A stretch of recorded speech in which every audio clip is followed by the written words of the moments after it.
Does the United States government have in its possession alien bodies? And when will we actually see footage of those bodies? When will we see evidence of those bodies as part of Trump's massive disclosure program? We're getting little drips and drabs of random aircraft videos. But what about the real stuff? When will we see this? We wanted to talk with Timothy Alberino, investigative journalist, a man who travels the world investigating the paranormal and these unexplained phenomena, and thrilled to have Timothy back on the show today to talk about the alien presence in the United States and what is the government hiding. Timothy, great to have you back on the show. So glad to be with you again, Clayton. So let me just get your first initial response to seeing this initial tranche of documents that were released and videos and audio files that were released just a short time ago from the Trump administration. I was given a heads up before the files were released that initially they were going to be underwhelming. But as we progressed in this process, they were going to get more spectacular was the word that was used, more spectacular. And there are things that the congressmen have seen in private and in skiffs, videos and images that I think are ultimately going to get released. And I believe that the schedule is every 2 weeks. So this is going to be staggered. And the hope from some of the congressmen that I interact with is that those videos are going to be released, the ones they've seen in private.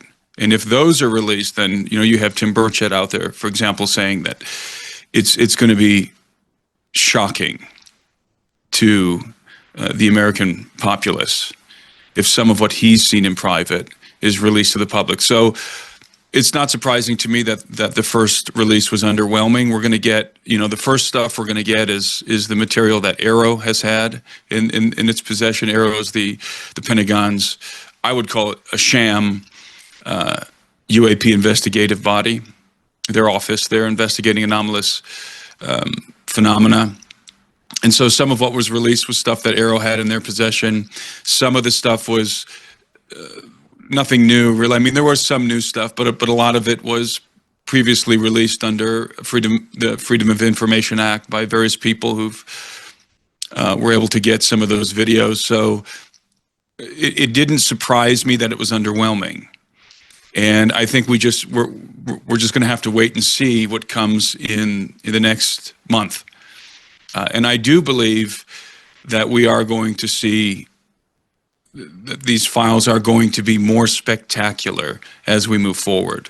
But there's something that people need to understand. We should not conflate Trump's interest in this topic and his desire to tell the American people the truth with what let's call it, I call it the dumb state, referring to deep underground military bases, because that's where a lot of these special access programs are housed, are in these deep underground facilities.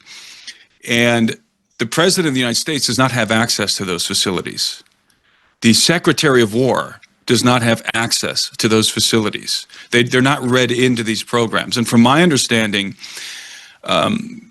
Trump and Hegseth and others in his administration have not been read in. Now, maybe they have been informed that that the legacy program is real, or aspects of the legacy program are real. In other words, the recovery and reverse engineering of alien craft and the recovery of the associated bodies, the pilots, non-human. I think that they've been given a baseline understanding that yes, there's some truth to that. But they have not been read into these programs. And so what you have here is primarily the White House and the Department of War, and then you have the FBI as well, and a couple of other agencies that are going through all of their documents, and they're determining what can be released to the public without breaching national security interests. And that's what we're getting.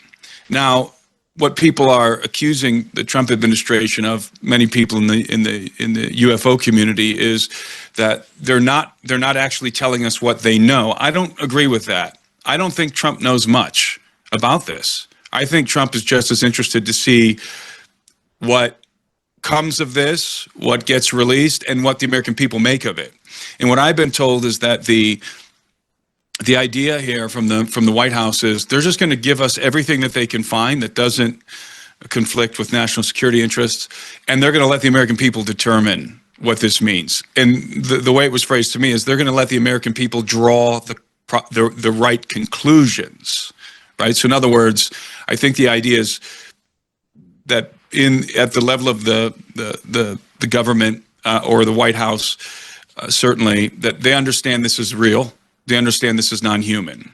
And they're going to give enough information to the American people to draw that conclusion on their own. In other words, I don't expect President Trump to come up to the podium and say, aliens are real, and here's some pictures of the Roswell aliens, right? We're not going to see bodies. We're not going to be told classified information about the legacy program. We're going to be given just enough information to draw the conclusion that the alien presence is real and the legacy program is real. So you don't believe then that we're going to see alien bodies? You don't believe that we're going to see autopsy videos, anything like that? No, because Trump and Hegseth don't have access to them.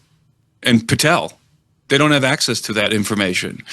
And I think those guys are operating in good faith. And there's another thing people need to understand when we talk about disclosure. You have oppositional factions right now that are in conflict. I can confirm this. Yes. Yeah, and there's oppositional factions inside of government, in the intelligence community, in the White House, at the Pentagon, right? And these are, some of these individuals are read in, certainly in the intelligence community, and some people at the Pentagon are read into the programs. And so you have what my colleague Richard Dolan refers to as a secrecy group and a disclosure group, and the secrecy group, they want to keep the lid on this entire thing. They do not want to inform the American public of any of this. They just want us to go blissfully about our lives and not be told anything about the alien presence, because that's what this amounts to, an alien presence. And then you have the disclosure group, and the disclosure group, they want limited disclosure. And what they mean by limited disclosure, this includes, by the way, the whistleblowers, and this includes the members of Congress and senators who are interested in this topic. They want the American public to be told the baseline truth, the baseline reality of this phenomenon. We're not alone in the universe, and we've recovered the craft and the bodies, right? That's the baseline reality. And one thing that everyone that I've talked to who's part of this disclosure group, they want congressional oversight, because there's no congressional oversight here. The legacy program has been intentionally designed to circumvent the oversight of Congress.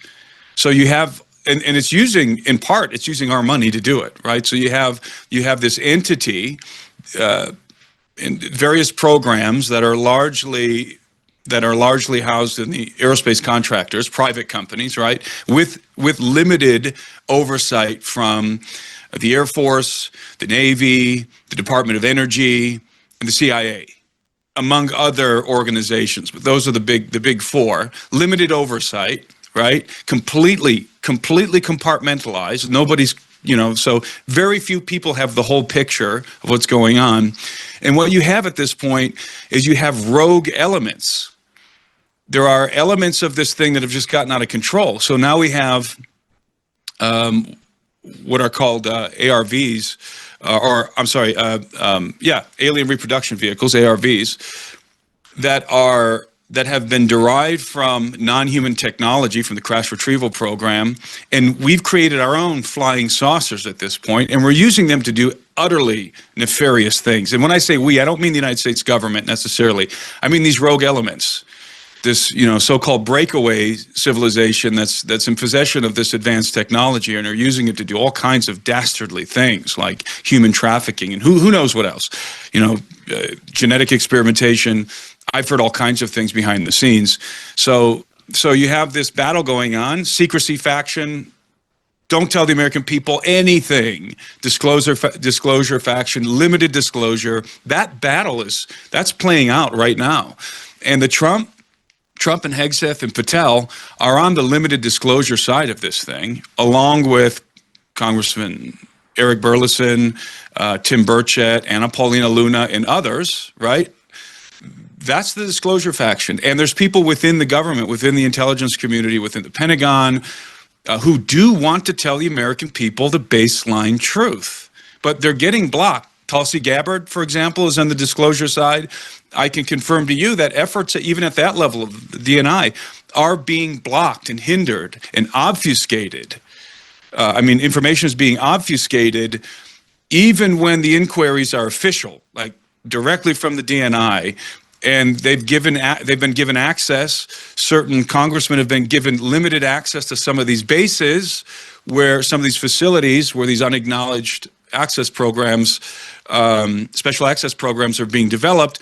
And, they show up on site, and, the general or whatever at the base says, well, we don't know anything about that project, but here's a project that we're developing some important defense technology, and so they just show them a different project that has nothing to do with the legacy program. So everybody is everybody who's trying to look into this in an official capacity is getting the runaround. So do I think I'm sorry, I apologize for the long-winded answer here, but do I think that we're going to see alien bodies rolled out? And absolutely not, because they don't have access to them. Trump, Hegseth, Patel, they don't have access to that stuff. It's so deeply disturbing that it's still walled off, that the president of the United States is on a need-to-know basis. I mean, Bill Clinton was famously told that he was on a need-to-know basis, and basically, you do not need to know. So, that's right. This idea that the president of the United States is omnipotent and has all this power is just garbage. They are not. They're there for 4 years or maybe 8 years, that's and right. This sort of shadowy, dark government that gets billions and billions of dollars is operating, in the shadows. And do you think that Congress is going to be able to get some sort of oversight over that? Because all of these billions of dollars flow to these black budget programs, that the reverse engineering programs, all of these things that Congress doesn't have any access to. I don't want to be pessimistic. I do believe that they're moving the needle. They really are. I applaud the work that's being done by the whistleblowers, by these members of Congress, both in the Senate and in the House. One thing that I believe Senator Schumer, but also Tim Burchett in the House attempted to do was to draft legislation to protect whistleblowers, because that's the missing piece here. We need legislation to protect whistleblowers. And we're talking about UAP, UFO whistleblowers. The problem right now is if a whistleblower comes forward, these guys have signed all kinds of NDAs. Right. And these are legally binding documents. And so people say, well, why don't these guys just come forward and tell the truth? Because they're risking their pensions. They're risking their lives in some cases. If they're still working in the intelligence community or at the Pentagon or whatever, they're definitely risking the future of their career. They're not going to go anywhere at that point. They're probably going to be demoted. Whatever kind of clearance they have is going to be revoked. That happened to David Grush, and then they're also risking the well-being of their families. How many of us would risk all of that just to to talk about this phenomenon or what we know about it? There's no whistleblower protection in place, none. Yeah. And there's a lot of whistleblowers behind the scenes who are coming, I know for a fact, have been coming to the congressmen and different people and are privately briefing them on things, but they won't come forward. They won't go under oath precisely because there's no protections for them in place. And every time that there's, for example, Burchett's bill, every time that this comes to the floor, it gets rejected. It gets voted down. Why? Because some of these congressmen, they've got the special interests are influencing them to kill these bills every time. And who are those special interests? Well, it's the aerospace contractors who are in possession of this technology. And, let's just be honest here. there's been a lot of wet works around this topic, and there's a aggressive effort to keep people from telling the truth, whistleblowers, I'm talking about people who've had hands on the technology or who've been read in to the program at a governmental level. There's been a very aggressive campaign to keep these people from speaking and to discredit the whole thing. They can't keep a lid on the phenomenon. They can't control it. The government can't control the phenomenon. They have zero control over it. Zero. The aspect of this thing that's non-human. They have zero control. The only thing they can do is control the narrative. So what we're seeing is narrative control and dueling factions. Secrecy, disclosure, right? So you take 2 steps forward with the disclosure and 1 step back with the secrecy. That's how this thing has been going. And so that's why it's so slow. That's why the rollout is so clumsy and so difficult, because the President of the United States can say, I'm going to release the alien files, but all he can release are the files that he has access to. That's it. And those files, the really important stuff, is not housed at the Department of War. It's not housed at the FBI.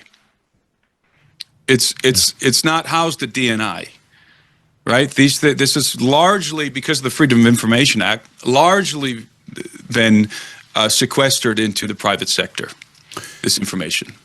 So when I say the private sector, I'm talking about the aerospace contractors. It's not like private sector like us. No, I'm talking about the contractors. Right. High level. And this is where, you're absolutely right about this. This is where the CIA, this is where DNI, this is where they can then say, we don't have that information because it's been farmed out to these third parties through Lockheed, Boeing, Honeywell, in terms of med beds and all of these other technologies that they've dispersed these technologies around these different companies over the years. Absolutely. And, we've heard from different whistleblowers at these different companies who have come forward. So I guess I'll ask you this, Timothy, because Congressman Burchett, Congressman Eric Burleson, Representative Luna, reports over the past few weeks that Burleson and others have gone to some of these different sites. They've gone to some of these different locations. We heard this, some top secret locations, in order to see for themselves. So they're seeing these things, and you're getting information about what they've seen. We've been hearing from Congressman Burchett on television. I think Burleson has said the same thing, that the things that he's seen are absolutely shocking, and the American people deserve to see those things. That's a great tease, but do you have any insights into what specifically he's talking about that we might actually see over the next few weeks if it's not alien bodies? Well, I think it's just more videos of UFO activity, but I'm pretty sure that those congressmen that you name, those in particular, including Luna, have seen much clearer, much higher resolution videos than anything that's been released to the public thus far, or that's been attained through the FOIA. So I expect to see, in the coming weeks and months, I expect to see something spectacular. Now, again, not alien bodies, right? They're not going to show us a video of one of these craft in a hangar bay of a classified facility, out in New Mexico or something like that. It's going to be some kind of footage that's reminiscent of, or at least analogous to, the Gimbal, Go Fast, and Nimitz videos footage that we've seen from the past. Yeah, and we're going to see some of that for sure on that level. Absolutely, for sure. And in regard to the visits to these facilities, these classified facilities, look, when David Grush, remember when David Grush blew the whistle originally, he wrote a report to the Inspector General of the intelligence community.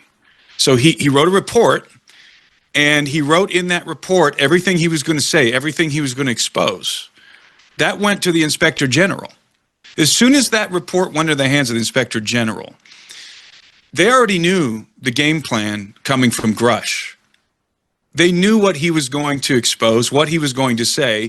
Grush had a list of facilities where he knew that some of these programs were being housed because he was informed by his contacts, generals and people in the intelligence community. As soon as they had that information and they knew that David Grush was coming out to blow the whistle, do you think they would keep any craft in those facilities? They're going to shuffle the board, right? I mean, they're going to shuffle the board. You know, this is the proverbial shell game. So if you've got craft over in facility A, right, and Grush, you know Grush is going to be exposing that, you've got months in advance before anybody, years in advance, before anybody gets any kind of clearance to come to that facility to look for this craft. All you got to do is move it to facility B. That's not mentioned or that's not known. We have plenty of them. These craft can be easily moved around. They can pick them up in the dead of night, lift them off with a helicopter, put them on the bed of a truck, whatever. They can shuffle the board. And that's what they did. They shuffled the board. And that's why, you know, you have Vice President Vance saying, you know, he wants to go to Area 51. He's planning on going to Area 51. Well, that's going to be a nice little, he's going to get a nice little tour of Area 51, but he's not going to see anything significant. Even if he goes to the S4 facility, they're not going to, I mean, they're not stupid, right? They're going to move everything. They're going to relocate the assets to different underground facilities. And let me again stress, these underground facilities, these deep underground military bases, the dumps, the President of the United States does not have access because he doesn't have, just as you said, doesn't have need to know. He's not read in. He doesn't have access. The Secretary of War doesn't have access. Certainly the director of the FBI definitely doesn't have access. Okay, the American people assume that this echelon of power has access to everything. Not true. Right. It's a need-to-know basis. The President of the United States does not have the need to know. And if he inquires about it, he will literally be told that he does not have the need to know, like other presidents. You mentioned Bill Clinton. And yes, there have been some presidents who I think have been briefed more extensively, such as Jimmy Carter. But that's only if these guys know how to ask the right questions. This is something that I don't think people understand about the government. The government is not going to offer up any information it doesn't have to.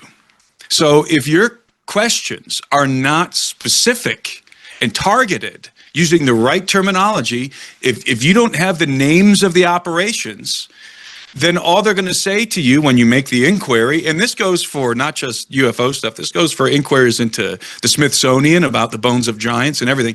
If you don't have the exact information, they're just going to say, we are not aware of what you're talking about, or, you know, we've looked into this and haven't found any files pertinent to your inquiry, or something like that. That's the game that's played. So it's very important for the American people to understand that the Trump doesn't have the access that people think he does. I think it's pretty clear that we have alien bodies. I think there's been enough eyewitness testimony and reports over the years of whistleblowers and others, secretaries who've worked in, at Wright-Patterson Air Force Base, et cetera, who've come forward on these subjects. Would you say it's clear as day that, yes, in fact, we do have alien biologics, as David Grush testified before Congress, that we alien biologics? I would say indisputably we have alien biologics, alien bodies. And I say it with such confidence because we have enough evidence at this point that the legacy program is real. You know, you had guys like the late Leonard Stringfield writing back and, writing about this stuff in decades ago, exposing the legacy program from insider accounts. And then you fast forward to just the last decade, everything that the whistleblowers are saying is just a confirmation of what ufologists have known to be true for a very long time. I mean, I get people coming to me behind the scenes and people who've been on crash retrieval sites, and they've seen the bodies of gray aliens. And that's not the only thing that's seen in these crash retrieval, but very common, some form of gray alien. There's different descriptions of these things. But generally speaking, the bodies of the little gray guys, they're much, they're not dark gray. They're not even medium gray. They're very, very light gray. They're basically white, but they're a grayish white hue.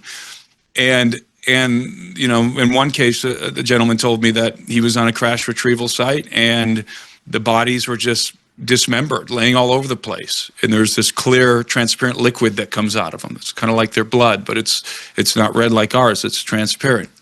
I've heard dozens of stories like this.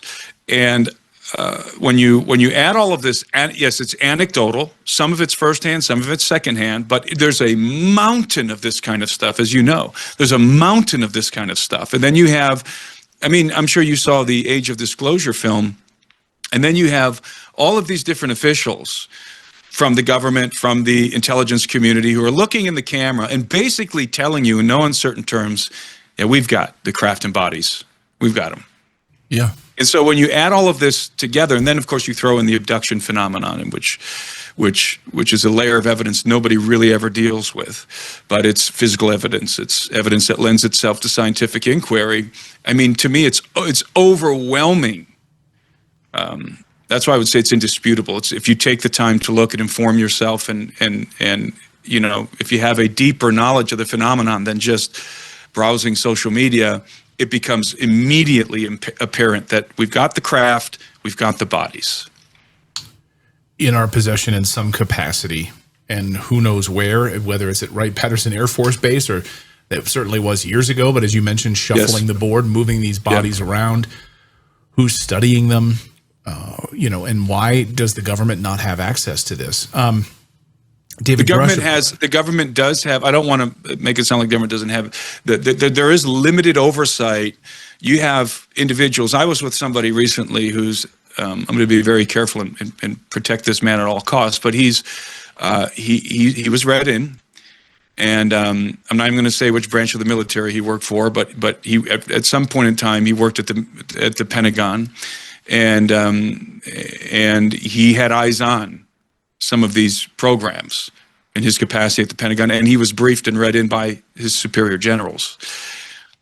And I asked him, I said, so, there's thousands of people who work at the Pentagon. I said, how many people do you think who are working at the Pentagon right now are read in to this stuff?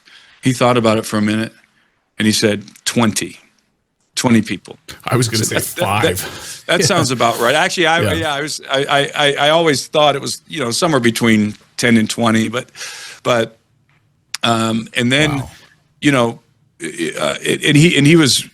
We were talking about this for a while, and his attitude was, look, this the people who were read in, they're not like analyzing fuzzy videos of craft or whatever. These guys have been read into the decades-long reality. He said, we are so far down the line with this thing that he doesn't think the American people will ever be told about the reality of this phenomenon and the things that we have. We are so far down the line. We are decades and decades into this thing that how do you tell the American people? Is this the drip and drab? Is this why we're seeing this disclosure rolling out over 2-week periods? We're going to give you a little bit, then a little bit more, then there'll be something jaw-dropping a month from now, where we'll get some really clear imagery of a craft. What about the video that we're hearing from sources? There is video of a UFO flying right next to a military craft, and it matches the speed of that craft, so much so that the pilot of the military craft was able to look and see an alien flying the craft. There's actually artists' renderings of it now online, because I don't exactly know who said that they've seen this video, and they're hoping that will be one of the videos released to the American public. Yeah, I wonder if that's what Luna and Burchett are out there alluding to. It's something like that. Yeah, we're going to see craft. I don't know that we're going to see beings or bodies, but we're going to see more craft. And keep in mind that a lot of this craft is ours at this point. These are a lot of these are ARVs. A lot of these are alien reproduction vehicles at this point. And I want to stress the first word in that acronym: alien reproduction vehicles. I'm absolutely convinced that much of this technology has been directly derived from a non-human source, whether that be through crash retrievals or through some kind of contact that we've maintained with non-human intelligence for a very long time. That's what I've been told, that at the highest levels, the guys that are read and briefed on this stuff, it's not just, hey, we have craft, yeah, we've got some bodies. We've been in contact. There's contact that's been made. There's and a relationship. From the sourcing that I'm hearing from over the years, a relationship. Exactly right. Treaties, agreements. You know, that's why I'm saying we're so far down the line. We probably have a space fleet that's off planet at this point. From things I've heard, we are so far down the line. How do you tell the American people? Like, where do you even begin? I guess this is where you begin, right? Yeah. If you're going to do it, you got to drip it. You got to drip it. And then it's like, you know, just like I said earlier, that the president was clear in his post about this disclosure that he's going to put it all out there, and he's going to trust, I think these were even his words, trust that the American people will draw the right conclusions. At least this was the words behind the scene that was conveyed to me. Yeah. Trust that the American people are going to draw the correct conclusion. What's the correct conclusion? Yeah, this is all real. That's the correct conclusion. Now, will Americans draw that conclusion?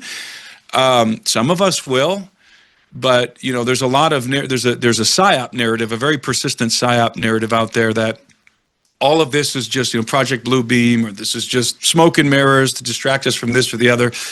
And yes, the narrative can be conveniently used for whatever, right? I mean, you can use the narrative however you want, but the phenomenon is real, and much of it is non-human. And people need to keep that in mind. It's not all just a psyop. The other piece of this is the interdimensionality piece, and we've heard from Representative Luna and others that maybe as part of this disclosure, we're going to learn about these beings are traveling interdimensionally, or that they've been here for hundreds of thousands of years, on our planet, operating, you know, whether deep in the ocean or otherwise. Maybe you can tackle the interdimensionality. And then I want to talk about the religious piece of this, because we, of course, heard the reports about religious leaders being briefed on this, called together and being briefed on what they can expect and prepare your flock, so to speak, for this disclosure. So maybe let's tackle those, I guess, in two separate pieces, or if you see them as one piece. No, we could take them in two separate pieces. So, you know, I'm obviously aware of the fact that, especially Congresswoman Luna is out there saying that this is an interdimensional phenomenon. I respect that opinion because I don't know what this is exactly. None of us do. We're all shooting in the dark here. The only people who really have any insight are the aerospace contractors and the handful of people who are read in at the governmental level, at the Pentagon. When I say handful, it's probably, you know, maybe hundreds of people in the totality of government. They're the only ones who really have answers. The rest of us have theories.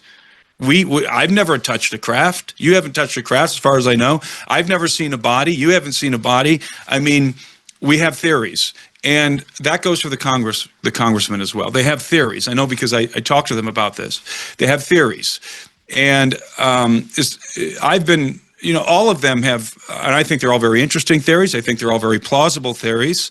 And I know that no one has been shown, when I say no one, I mean nobody at the congressional level, none of the people that I interact with, nobody has been shown direct evidence that would indicate the nature, the provenance, or the ontology of these beings. What they have been shown is more evidence that the phenomenon is real, and you know that, and evidence suggesting that the legacy program is real. But nobody has been told, as far as I'm aware, behind the scenes, that these are interdimensional beings, or these are time travelers. You know, these are tempestrial, extraterrestrials, right? They're time travelers, or that these are extra dimensionals, or that these are crypto-terrestrials. That kind of certainty doesn't exist in the skiff, for example. Now, some of these ideas have been kicked around, There could be an extra-dimensional, hyperdimensional component to this. There could be a crypto-terrestrial component to this. Those ideas are kicked around, just like they are in public. And then you have individual congressmen and women who have their own theories that they consistently convey to the public. And they're completely entitled to those theories. And I think all of these theories are plausible. I mean, I think there's a lot of good ideas floating around out there. In the absence of knowledge, what are we going to do except for hypothesize, right? So I think people have the wrong impression that congressmen and women are being told what these things are. That's not true. In fact, Congressman Eric Burleson is very explicit about this. He doesn't know what they are. He hasn't been told what they are. He gets information behind the scenes. And it's usually pertains to craft, video footage, legacy program stuff, but nobody knows the ontology of these beings. In fact, I've talked to whistleblowers. I've talked to people who've been on the crash retrieval stuff, as I said earlier. They don't know. They don't have the answers either. They don't know. They're speculating like the rest of us. Now, they know that the craft is physical, technological, the bodies are physical, but they don't know where they come from. Even the guys who handle the stuff, on that level, don't know where they come from. So I just want everybody to understand this is a realm of speculation at the congressional level and in the public, and even among whistleblowers. Much of this is speculation. David Grush speculates, for example, is there an interdimensional component to this? Now, the word interdimensional is fraught with misconception. Because I think what most people, we don't have any scientific evidence of extra dimensions. We have scientific theories of extra dimensions, such as string theory. We've never measured an extra dimension. We have no direct evidence that extra dimensions exist.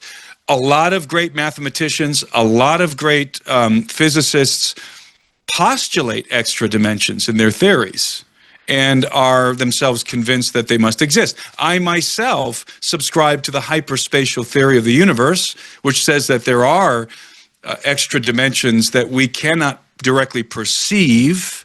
Now, these dimensions may be very, very tiny. I mean, when you talk about extra dimensions, you're like in string theory, for example, superstring theory, you're talking about dimensions that are inaccessible, that are at the subatomic level, not like, portals that you can walk through.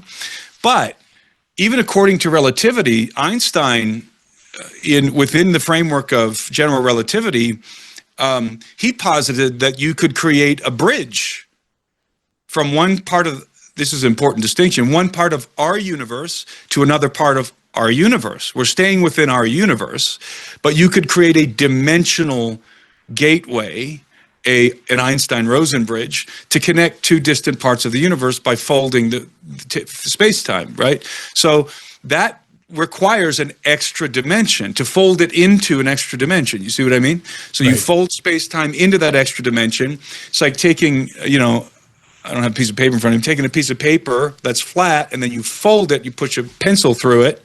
You're taking 2 points on that flat piece of paper, you're bringing them together and punching a hole through the fabric to get from one side to the other in much shorter distance than traversing the length of the paper. So I think that's possible. It's just my opinion. I think that's part of what's happening here in this phenomenon. So is there an extra dimensional component to the phenomenon? Personally, I would affirm that there is. Luna would affirm that there is. Burleson would affirm that there is, based on our own speculation, not based on some skiff information. I don't know if Burchett would affirm that or not. So I suspect there is. But the problem is with the word interdimensional, because if you're a spaceship traveling from one side of that hole that we're going to poke through the fabric of space-time, right? You travel from this side to the other side. You're still inside of our universe, correct? And you are by nature, you're not an extra or interdimensional being per se. Rather, you're taking advantage of an extra dimension in space-time to travel. Now, that's an important distinction because people assume that when they say interdimensional, that they're invoking ontology. They're invoking the nature of a being. A being is by nature interdimensional. I don't really know what that means, personally. I don't understand what that means. Right. And I don't know that anybody who's invoking it really understands that it means. I think that what we're doing is we're conflating scientific theories with Marvel movies. All of us are. I'm not pointing my finger at anybody. As if Doctor Strange is opening a portal and somebody's just walking through this portal, rather than, as eyewitnesses have attested, to individuals or aliens standing there and almost disappearing in what looks like to us disappearing, but really could be shifting, phasing out, phasing between our dimension and another dimension. Or using some kind of cloaking technology. Remember that Arthur C. Clarke said that any sufficiently advanced technology is indistinguishable from magic. Well, Bob Lazar pointed out at S4, and if you believe his story, which I do, but if you watch the most recent S4 documentary, it's available on Amazon Prime. It's stunning. But when he stands there and says when he witnessed he was called out on the grounds of S4 to watch one of the craft that they had reverse engineered, basically an ARV, it looked like, lift off and phased out right in front of them. That's right. Disappeared right in front of them. And the reason why it disappeared, according to Lazar, and I think this is accurate by things I've heard from other people as well, the reason why they disappear is when they become fully energized, they bend space-time. Mm-hmm. What happens when you bend space-time? You bend light. We know that for a fact, right? Gravity bends light. So if that craft is creating a gravitational bubble, this is what Elizondo and the guys that worked at ATIT believe. If the craft is enveloping itself in its own atmospheric gravitational bubble, then light is going to be bent around the craft. And so what are you going to see when you look at the craft? You're going to see the sky behind the craft because it's bending light around it. And that's the other thing about these craft. You know, they're transmedium. So they move with the same ease through the atmosphere, through Earth's atmosphere, through outer space, through the water, and I've even heard through like solid objects. So that's why they say they're transmedium. And so people automatically assume, well, if they can move in this capacity, they must be supernatural or interdimensional. Well, not necessarily. If you are warping space-time around the craft, then you are moving space-time around the craft. You're not moving the craft through space-time. You're moving the fabric of space-time around the craft. Wow. And it doesn't matter if it's water or if it's air molecules or if it's even solid matter, you're moving that fabric around the craft. It's a space-time bubble. So there are explanations, and Lazar offers some himself, although he makes it clear he doesn't know the ultimate answer. He offers some explanations that I think are probably pretty plausible. I'm not a physicist, but it's consistent with guys like Lazar, guys like Hal Puthoff, Eric Davis, guys that are physicists. Lazar was a physicist and is a physicist, and their explanation does seem to answer all the questions in regard to these craft. They're in a space-time bubble. Lazar says they generate gravity waves, right? That they generate and project gravity waves. There are other explanations that are very similar to that, maybe with a handful of differences. But those explanations explain the incredible capabilities of these craft. They explain them. And then furthermore, we have to remember, it's not just, quote unquote, interdimensional beings, if such a thing exists, that are using this kind of technology. It's good old fashioned human beings too, right? Yeah. We've got the ARVs, we've got our own craft that can that are capable of some of these extraordinary maneuverings as well. We've got them. And Michael Herrera, for example, is he's a friend of mine, and he has a great story. When he was in Indonesia, he saw one of our reverse engineered craft, hybridized craft that incorporates conventional components with exotic components. And let me just stress this: when you talk about our own craft that we've built, our hybridized craft, the reason we can't build on the scale, or rather to the technological degree of the alien craft, is because we don't have the exotic material that they have. Exotic material is a major component here in the non-human craft. They have materials. They have metallurgy in their craft that we can't reproduce. They have elements, for example, element 115 that Lazar talks about. Some of these elements they don't exist on planet Earth, or at least stable isotopes of them don't exist on the Earth. So if these beings... And the best we can do is they exist on Earth for milliseconds. Because that's all we're able to do. That's right. So what can we do? Well, we've got the small amount of material that we've extracted from the crash retrievals, and then we try and synthesize materials, new materials to mimic what they have. And we do that. We do that in some cases very successfully, in other cases not very successfully, and this is a huge part of this whole thing. That's why there's an arms race. There's a crash retrieval arms race. China has a legacy program. Russia has a legacy program. It's not just the United States. Now, I think the United States, our legacy program encompasses the West in general. I would say that the legacy program of the West is the United States, is our program. But we don't have jurisdiction in China. We don't have jurisdiction in Russia. They have their own program. So maybe they've made their own agreements. What kind of ARVs have they developed? This is a massive reason why so much of this is never going to come out to the public, because we're going to protect our strategic advantage. And so that's to your first point of those two things you want to discuss. Those are my thoughts on that aspect. We just have a few minutes left, but I wanted to ask you the religious piece of this, which is the preparation of these religious leaders, for their flock and for their congregants, that this would be some sort of religious earth-shattering. We know that going back even like 20 years, the Catholic Church was already preparing. That's public, that they were already preparing for a UFO disclosure. So the Catholic Church has been preparing for this for a while. What do you make of the religious preparations that are underway?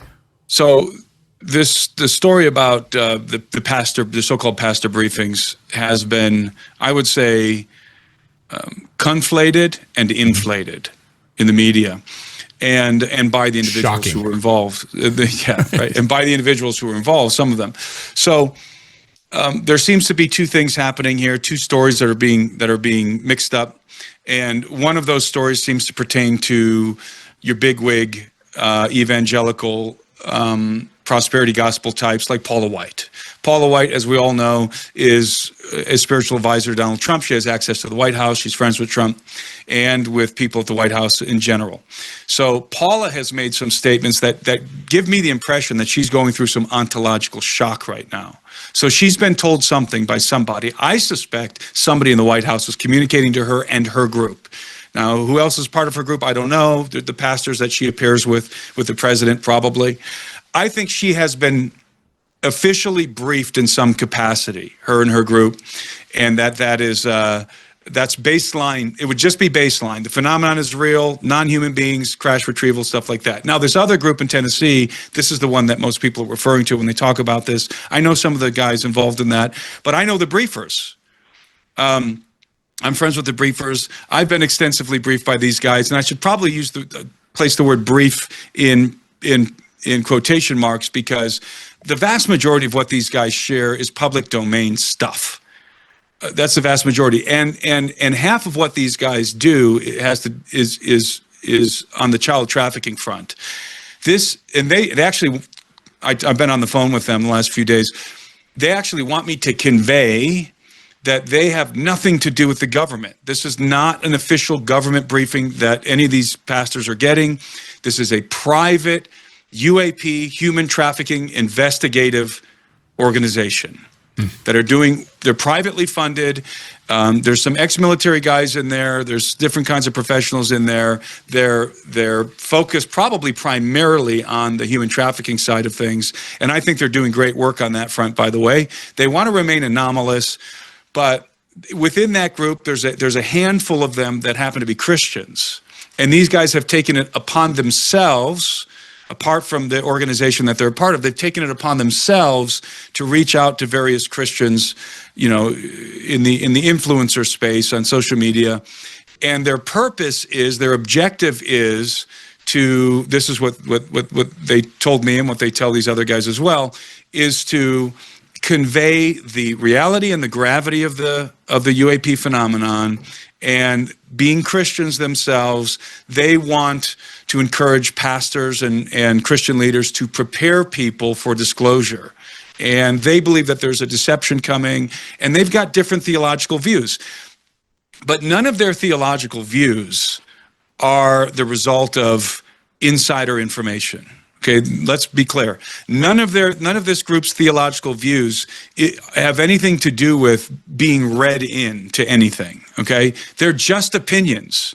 And the way that this is coming out, the way that this is playing out on social media, is these 6 pastors were briefed by government officials, intelligence community people who told them X, Y, Z. And then people are making the assumption that, oh, intelligence community people or people at the White House are telling pastors that aliens are interdimensional demons or whatever, or that this is all just a deception. That's not true. What you're getting is the opinions of certain individuals within this research organization. They're conveying their opinions to people like myself and others. And sharing information, again, the vast majority of which is public domain. They're not really sharing classified information with anybody. And again, a lot of it has to do with human trafficking. They really want pastors to be aware of the human trafficking thing, because it's huge, out of control. I mean, the human trafficking is probably the worst thing going on right now on planet Earth, and it's so systematic and monetized, and obviously monetized. It's a massive industry, and that's a large part of these guys' concern. So this thing, as I said, conflated, inflated. It's much ado about nothing, really. So, Timothy, you expect maybe over the next week or so we'll see a new tranche of evidence, documents, etc., and then this like slow drip maybe as we head into the summer? That's what I've been told. And just keep in mind, we could be seeing a lot more impressive stuff. I was told this is going to be underwhelming. By the way, the stuff that came out recently, a lot of that is the lower tier stuff. A lot of that came from Arrow, although I have been told that Arrow is being frozen out of this process, which is really good news. In other words, Arrow is because they've been ordered to, they are turning over some of the footage and stuff that they have. That's lower tier stuff. But they're not being involved in the process of releasing this to the public. That is, people need to understand that is a very strategic move by the Trump administration to freeze Arrow out of the process, because Arrow, the official office at the Pentagon to investigate anomalous activity, is a dog and pony show, and it was from the beginning. It's a disinformation campaign, and the Trump administration, from what I've seen, is freezing them out of the process, except for getting the material they have and releasing it. So we got some material from Arrow, from NASA, and FOIA stuff. This is what I'm hearing. This is the bottom rung of the ladder. It's going up from here. I hope that's true. So we'll wait and see if it is. Timothy Alberino, great to talk to you as always. Thank you for this really eye-opening perspective. Really appreciate you summarizing and synthesizing all of this for us today. Great to see you, my friend. Thank you, Clayton. It's always my pleasure to be with you. Thank you so much for watching Redacted. We'd love for you to subscribe to the channel. It's totally free if you want to follow us or subscribe. And if we brought you any value at all, please consider sharing this video with a friend or a loved one on social media. Thanks so much, and we'll see you next time.